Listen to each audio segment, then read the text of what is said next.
Información, si recién están sintonizando, les comentamos que hacen 8 grados 3 décimas en nuestra comarca Viedma Carmen de Patagones. La sensación térmica está clavadita en los 5 grados 6 décimas. El cielo se mantiene mayormente nublado, la humedad al 87%.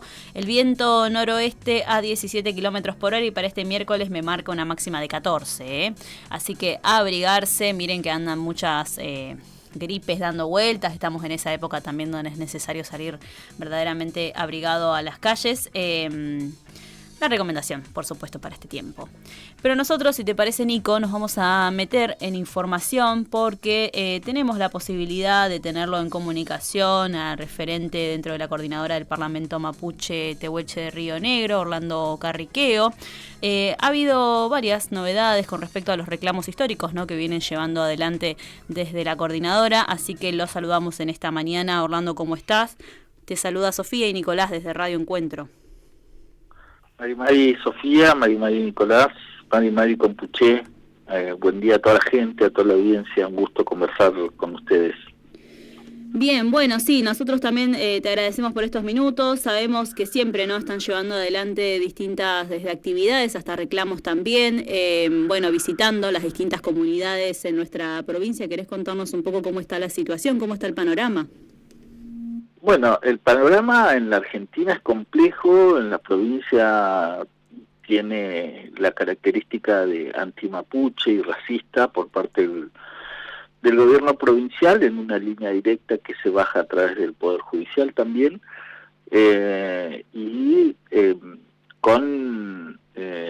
con distintos conflictos también con algunos municipios como el municipio de Cipolletti o el municipio de Fistemenuco Roca, justamente de donde van a ser los candidatos a gobernadores de las principales fuerzas políticas en Río Negro, ¿no? Así que creo que el panorama hoy es complejo y creo que puede estar más complejo en los próximos tiempos, por las características de quiénes son las personas que gobiernan estos municipios, con los cuales también hay conflictos. Ustedes saben que también a nivel nacional la ley 26.160 ha dejado de tener vigencia, con lo cual eso plantea una inseguridad territorial en muchos casos que se vienen debatiendo y que tienen más de 10 años y que se han activado esos desalojos. Eso es la Rinconada de Inalef, allá en el Bolsón, también distintas situaciones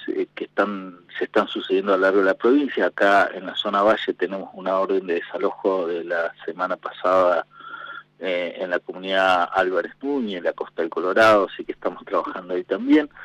Desde diciembre, desde el año pasado, enero del año pasado, venimos ahí teniendo un conflicto, pero que se ha acentuado en diciembre, sobre el fin de año, con el municipio de Cipolletti, en la Los Retamal, que tiene históricamente su producción, sus casas, sus familias ahí. Bueno, hay un proyecto inmobiliario al estilo de el que tienen ahí en Viedma, que es un paseo costero donde se avanza sobre el territorio para construir viviendas, que por supuesto no son viviendas para la gente de los barrios, ¿no? Entonces, esos proyectos chocan contra el derecho a las comunidades y a las familias de estar en su territorio, de vivir de la producción, ¿no? Porque ellos tienen animales, en la Costa del Colorado, el Ufuche, los Retamal se dedican a la crianza de vacas, de chivas, de ovejas, caballos.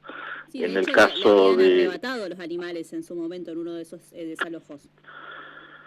Claro, es tan grave la situación en Cipolletti, que tiene que ver con el poder político que tiene hoy Buteler y con la política específica del gobierno de Río Negro, que es antimapuche y racista. Digo, en esto hay que ser claro, hay que ponerle nombre a las políticas. Y bueno, la política de Bretinek siempre ha sido una política racista y antimapuche, con algunos modos que lo hacen un personaje con alguna llegada, pero como los turcos, ¿no? Como cuando se apropiaron de los territorios, llega a tomar mate al territorio, conoce todo el territorio, pero en realidad lo que está haciendo es una práctica de forzar el corrimiento de esas familias con, bueno, políticas extractivas mineras, ¿no? Ayer salía publicando el primer embarque de Calcatreu, cuando el territorio va a quedar desarmado y desde la tierra la sacan, rompen la tierra y la llevan al aeropuerto de Bariloche para llevarla a Canadá. Entonces es un negocio que pasa por otro lado, me parece. Pero básicamente lo que nosotros estamos discutiendo acá es, bueno, todos los procesos que buscan a través de distintos artilugios, como en este caso la LOS Retamal, que no ha podido renovar porque la Secretaría de Ganadería le tiene trabado ese derecho a tener su boleto de marca y señal. No se aplica el derecho consuetudinario, ¿no? Las formas propias de las comunidades del resguardo de su ganado, de sus animales. Entonces le han trabado como una manera de poner en jaque su supervivencia, ¿no? Porque por el otro lado se le corren los animales del lugar donde históricamente han pastado, donde utilizan, y entonces cualquier animal que anda por ahí se los secuestran, como las 75 chivas que le regalaron a la Sociedad Rural de General Roca, de Fisquemenuco, ¿no? En diciembre y enero, frente al reclamo de la comunidad, que incluyó visitas al ministro de producción, al secretario de Ganadería en Viedma, reuniones, acompañamiento del CODESI y la coordinadora en esa situación. Sin embargo, claramente hay una animosidad y una decisión política que por supuesto es contraria al derecho internacional, ¿no? Si hay algo que hay que dejar claro, que estos eventos son una clara violación a los derechos de las comunidades, y es incomprensible en este derrotero de la historia que tiene la Patagonia, que es básicamente un territorio mapuche tehuelche, que históricamente ha sido un territorio indígena, que fue incorporado a la Argentina después de una campaña genocida donde funcionaron los primeros campos de concentración, que el Poder Judicial desconozca el derecho a la preexistencia que marca la Constitución y que tiene distintos elementos y convenios internacionales que podría aplicar y resolver esta situación en favor de las comunidades, ¿no? Y hace todo lo contrario. Y eso, por supuesto, que en los próximos años deberá resolverse también, porque no es que una de las cosas que también expresa siempre el gobierno provincial es que intenta generar seguridad jurídica para los proyectos mineros, extractivos, para la extranjerización de la tierra. Bueno, creo que en los próximos años, más temprano que tarde, va a haber una política específica para volver a retomar esos campos, para volver a reclamarlos, porque eso sigue una vía que termina en la Corte Interamericana. Es decir, no hay ninguna posibilidad que el gobierno o que las empresas tengan el derecho asegurado. Lo que hay es un derecho a la preexistencia y nosotros reclamamos parte de esos territorios, porque el pueblo mapuche no está reclamando toda la Patagonia, está reclamando pedazos de tierra donde desarrollarse y donde tener derecho, que por otro lado están garantizados constitucionalmente, ¿no? No es una decisión propia que no importa nada, sino que son derechos que están consagrados y reconocidos en la Constitución, pero que hablan de ese recorrido de la preexistencia, ¿no? En ese marco también hay que decir que el Consejo de Desarrollo de Comunidades Indígenas, en esta política que está llevando la Dirección de Tierra, de apropiarse de los campos de las familias mapuches que están en el territorio, porque hay muchas familias que se han quedado sin animales, producto de la sequía, de la falta de agua, de la utilización de ese recurso vital en las empresas mineras y cateo minero, y entonces, como siempre han sido tenencias precarias de las familias mapuches, porque ha habido una política específica del Estado para esa situación, la Dirección de Tierra se está apropiando de esas tierras, con lo cual significa un conflicto. En ese marco, el Consejo de Desarrollo de Comunidades Indígenas, que está facultado también por cuando se modificó la ley de tierras que se hizo también sin consulta, el artículo 59 expresaba que todo lo que tenía que ver con familias, comunidades indígenas, reclamos, titularización, corresponde al CODECI. En ese marco, el CODECI ha hecho un proceso de demarcación de territorios indígenas en un registro de la posesión, que en menor escala, sin presupuesto, con mucha voluntad y mucha articulación, busca demarcar los territorios indígenas, algo que también pasa en Brasil. Hay 15, 20 pueblos en la Amazonía que están demarcando su propio territorio, bueno, porque es una falencia histórica del Estado en Abya Yala o Latinoamérica, el control territorial. Y en este contexto de políticas altamente extractivas, reconocer el territorio es un elemento que utiliza el Poder Judicial para desconocer el derecho a la consulta, ¿no? Porque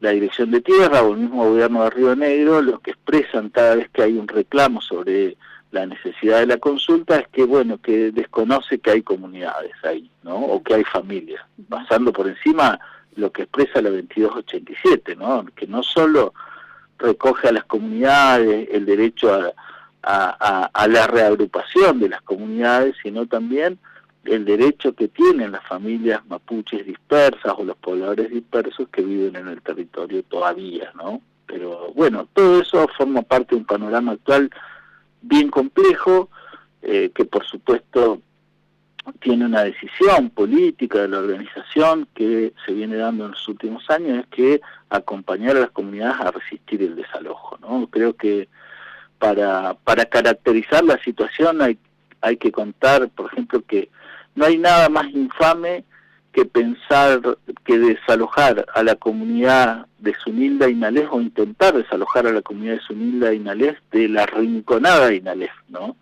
En cercanías del Bolsón, que hoy se conoce como Mollino-Gao. Eso, por supuesto, que no puede ser parte del derecho, ¿no? No es lógico, no es justo, no representa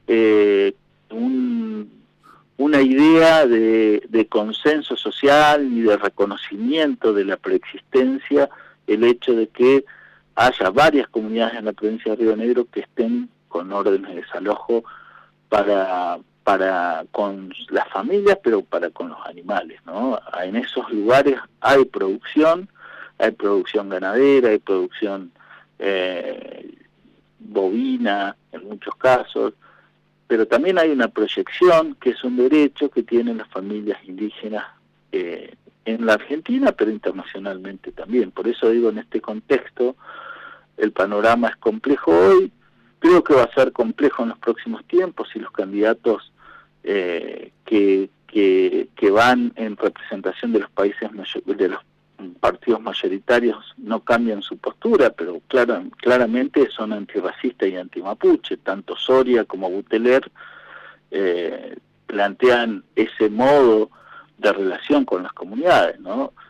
Todavía no tenemos una representación política, el pueblo mapuche tehuelche en Río Negro, pero bueno, esa es otra discusión. Orlando, le consulto porque recién hacía referencia a Soria y a Buteler, y con respecto a eso, el pasado fin de semana hubo acto en Neuquén, en el Club Pacífico, en donde fueron invitados por parte de Miriam Bregman, del Frente de Izquierda y el PTS, consultarle cómo fue ese encuentro, cómo estuvo, cómo ve de cara al futuro, ¿no? Teniendo en cuenta las políticas que usted hace mención y que Juntos y el PJ no estarían acompañando. Sí, yo creo que hay una discusión en la Argentina sobre las representaciones políticas y en el mundo también, que tiene que ver con la crisis económica y la crisis ambiental que atraviesa el capitalismo y los modos de vida capitalistas en el cual estamos inmersos nosotros. En primer lugar, que ha sido la primera invitación institucional de una referente a nivel nacional, como es Miriam Bregman, que está teniendo una gran visibilidad en el aspecto y tiene que ver con la situación de crisis de representación que hay y el cuestionamiento hacia esos partidos mayoritarios que han perdido la esencia y no defienden a los sectores populares, ¿no? Creo que ese es un elemento de análisis que lleva a la figura de Miriam Bregman y toda su trayectoria, ¿no? En las luchas por el feminismo, en la lucha en defensa de los derechos humanos. Fuimos invitados como organización, la organización por supuesto que discutió eso, charló, no tomamos la decisión de estar, pero algunos referentes fuimos y charlamos con ella, un poco escuchando su discurso. Creo que le faltó a nuestra manera de ver, nuestra política, una precisión más de la discusión de la tierra. Si hay algo que está en discusión en la provincia de Río Negro y en la Patagonia es el territorio, con la idea de la extranjerización que tiene el gobierno nacional, pero que tiene la política provincial, ¿no? Anoche escuchaba a última hora que este proyecto de extranjerización de la tierra se acordó con los distintos partidos, inclusive el Partido Peronista, de que sean las provincias las que determinen los límites de la extranjerización de la tierra. En la provincia de Río Negro hay muchos conflictos territoriales con comunidades y no hay reconocimiento a ese territorio, no hay títulos comunitarios, no hay derecho a la consulta previa, libre e informada. Entonces hay una demanda histórica, hay apropiación de territorios que son los conflictos que están vigentes. Entonces creo que nosotros nos vimos ahí con la necesidad de poder conversar con Miriam Bregman y plantearle que uno de los puntos que tiene que abordar su campaña claramente es la cuestión territorial y sobre todo en la Patagonia. Habida cuenta que va a ser una candidata nacional. Eso no significa que la organización esté articulando o tenga previsto un acuerdo político. Eso no se ha charlado, por supuesto que no, pero sí nos parecía importante estar presentes, como también estuvo el apoyo de la Confederación Mapuche en Neuquén, también la presencia que tiene que ver con la relación que tenemos con esos referentes que han acompañado en Neuquén, en Río Negro y en otros lugares de la Argentina, siempre la posición de las comunidades indígenas. Y eso, por supuesto, que para nosotros tiene un valor que se llama reciprocidad, ¿no? Entonces, estar ahí para nosotros claramente era tener la posibilidad de plantear algunas cosas, hablar del genocidio. Mire, yo mañana pasado estamos como referente de la organización yendo a trabajar con la Confederación Mapuche de Neuquén y Malargüe-Chía Mendoza en un proceso que venimos dando hace más o menos 2 años, que es de una causa judicial que estamos armando para demandar por genocidio al Estado argentino, ¿no? Entonces, una de las cosas de las que no se habla y que me parece que tienen que hablar los candidatos es del genocidio indígena, porque eso habilita la discusión de la tierra, y ese genocidio que incluyó la incorporación de la Patagonia, de toda la Patagonia, ocurrió hace 145 años, ¿no? El proceso colonizador en la Patagonia tiene 145 años, tiene una violación de la Constitución de la Argentina que estaba vigente. No era un territorio que le pertenecía al Estado argentino. La Patagonia era reconocida por el Estado argentino y por el Estado español como territorio indígena. Entonces hay un montón de elementos históricos, políticos, que hay que visibilizar en razón de discutir, ¿no? Porque la discusión de la tierra, la discusión de la identidad, la discusión del genocidio forma parte de la historia de la Argentina, y creo que los partidos mayoritarios le escapan a esa discusión, ¿no? Que eso marca el racismo estructural de la Argentina. Bueno, creo que en los próximos años en la Argentina tiene que haber un cambio de esa mirada. Creo que hay ejemplos sobrados en Abya Yala sobre la discusión política de las organizaciones. Un candidato de la Ronda Campesina de Perú está disputando hoy palmo a palmo, voto a voto, con la extrema derecha de Fujimori en Perú, y posiblemente vuelva a tener Perú un candidato que viene de la Ronda Campesina, ¿no? Como ya lo fue Castillo y fue derrocado. Bueno, digo, son sí. discusiones que los pueblos indígenas están teniendo en Abya Yala que buscan frenar el proceso extractivo, tener una perspectiva distinta, reconocer el derecho al territorio, y para eso también se busca no solo interpelar al Estado, sino discutir y gobernar el Estado, algo que todavía no está en discusión con los pueblos indígenas en Argentina, pero que me parece que es el camino necesario y el camino posible. Orlando, le agradecemos muchísimo entonces por estos minutos, todo el panorama que nos ha dado y todas la actualidad, ¿no? También que siempre nos parece importante traer aquí a Encuentro, así que seguiremos en comunicación, por supuesto, para ver también cómo avanza la cuestión. Muchas gracias. Bueno, muchas gracias a ustedes. Capel Cayal. Orlando Carriqueo, sí, referente dentro de la coordinadora del Parlamento Mapuche Tehuelche de la provincia de Río Negro. Un diagnóstico sumamente complicado, ¿no? Algo que ya venimos cada vez que hablamos con cada uno de los referentes, cada vez que hablamos con cada una de las comunidades que habitan en